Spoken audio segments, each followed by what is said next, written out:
Assalamualaikum warahmatullahi wabarakatuh. Waalaikumsalam. Semangat pagi. Yes. Yang ketiga adalah tipikal orang yang membangun bisnis. Mereka dibentuk menjadi distributor inti. Sama seperti seorang yang mencari batu mulia. Fungsi Anda adalah mencari, menemukan batu yang memenuhi syarat, lalu memoles batu yang memenuhi syarat. Apakah orang tersebut akan menjadi momentum Anda atau Anda biarkan menjadi sebuah inersia?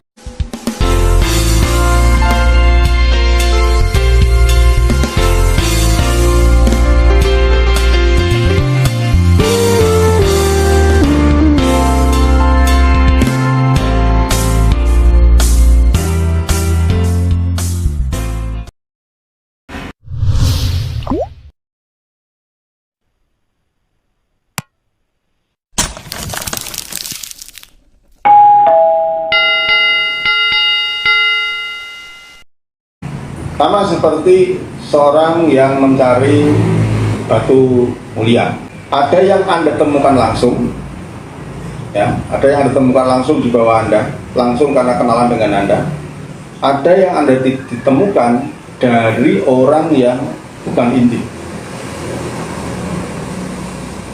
Ya.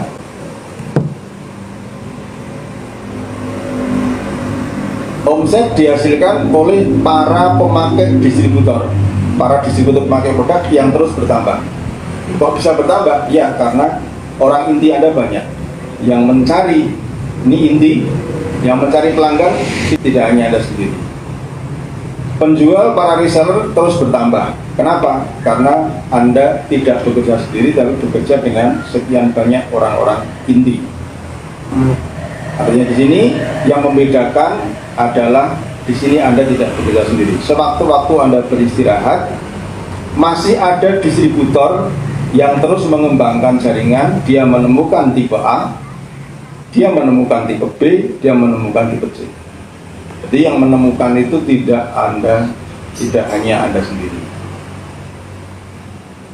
Nah, pemakai produk dan para penjual produk cenderung menggunakan pola deret hitung. Ya, hari ini Anda ngerekrut 3, besok ngerekrut 3, besok ngerekrut 3, besok ngerekrut 3, besok ngerekrut 3, besok ngerekrut 3, besok ngerekrut 3. Pekerjaan Anda ngerekruti orang terus, ya, tapi mereka kebanyakan para pemakai, dan kalau toh ada yang distributor yang semangat, cuma kadang-kadang dia tidak dibentuk dengan benar. Akhirnya dia tidak menumbuhkan potensi yang ada. Jika jaringan Anda pemakai produk plus penjualan dan para pembangun jaringan, pekerjaan Anda sebenarnya terkonsentrasi di 1, 2, 3 tahun. Terlebihnya hasilnya adalah hasil duplikasi. Hasil pendidikan yang sudah Anda berikan selama 1 tahun, 2 tahun itu akan terduplikasi dengan sendirinya. Hanya kan langkah tahun pertama, tahun kedua adalah tahun yang krusial. Nah, jaringan yang tumbuh dihasilkan oleh sebuah proses duplikasi yang terprogram, terencana, terjadwal, terukur, dan dibangun secara sengaja. Ini dalam proses. Kenapa kok ada distributor yang mungkin sudah 5 tahun, 6 tahun, mungkin merasa sudah bekerja keras, tidak terlalu nampak signifikan pertumbuhannya, tapi ketika dia keluar dari zona daerahnya, kaget. Nah, yang menyebabkan itu adalah hal-hal yang sebenarnya sepele, tapi dampak 5 tahunnya itu sangat terasa. Sama dengan orang kenapa kok tetap miskin, orang kenapa yang kaya tetap kaya. Cuma bedanya cuma satu aja, pola pikir. Ini yang membedakan antara si miskin dan si kaya. Satu ini adalah merupakan sebuah analogi bahwa walaupun satu hal yang kecil tetapi dampaknya luar biasa.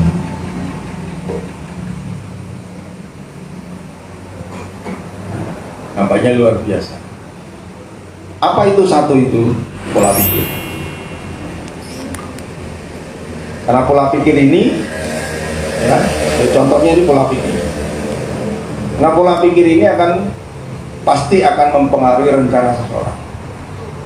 Orang yang memiliki pola pikir ingin jadi pegawai, maka dalam kehidupannya dia selalu merencanakan melamar pekerjaan, cari koneksi, nyokok sana nyokok sini, beli buku untuk tes, gitu kan.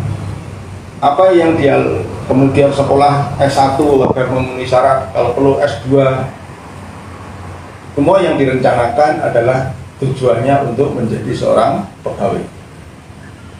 Itu dikejar.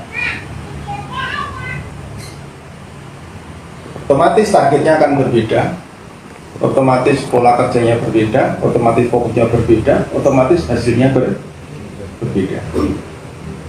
Dan ini adalah menyangkut masalah nasib, ya. Sederhana aja, misalkan ada orang yang bekerja dengan cara menukarkan waktu dan tenaganya untuk mendapatkan upah. 1 bulan dia dapat gaji 3 juta rupiah misalkan.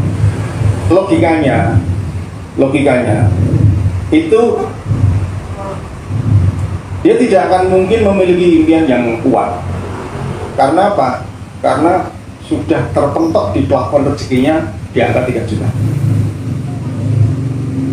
Akhirnya dia mengizinkan dirinya untuk menjadi miskin.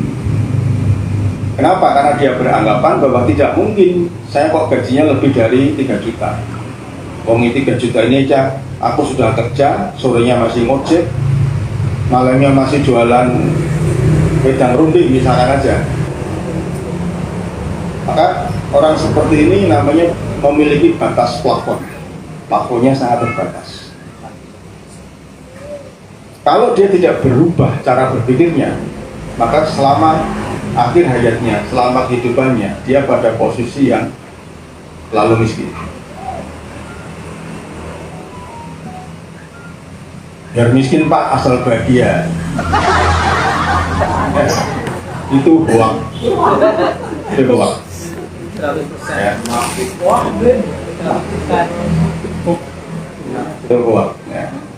Itu artinya cuma ngeles saja, karena malasnya aja, karena tidak mau berubah. Ada yang tidak berubah, ada yang berubah. Ada yang tidak berubah itu karena memang sudah dasarnya.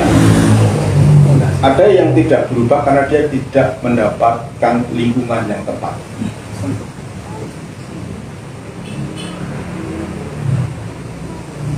Maka tugas Anda itu nanti akan menemukan orang-orang yang dalam kondisi seperti itu. Dia terjebak dalam sebuah yuna kemiskinan, yuna keterbatasan, tapi mau berubah nggak bisa karena lingkungannya tidak ada yang mendukung. Maka tugas Anda adalah menarik orang tersebut untuk Anda masukkan ke dalam lingkungan yang bisa merubah pola pikir. Tapi tidak semua orang dapat dirubah, tapi ada.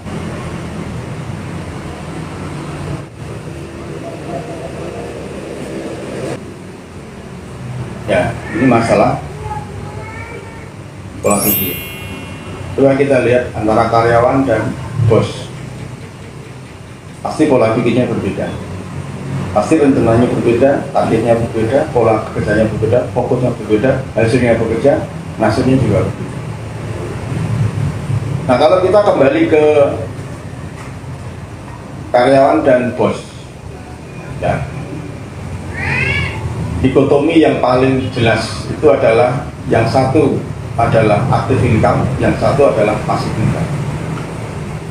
Proses perjalanan orang berpola pikirnya itu sudah akan berbeda. Seseorang yang ingin merubah kehidupannya untuk lebih berkualitas, kita ngambil dulu terminologi kaya. Kaya itu seperti apa sih terminologi?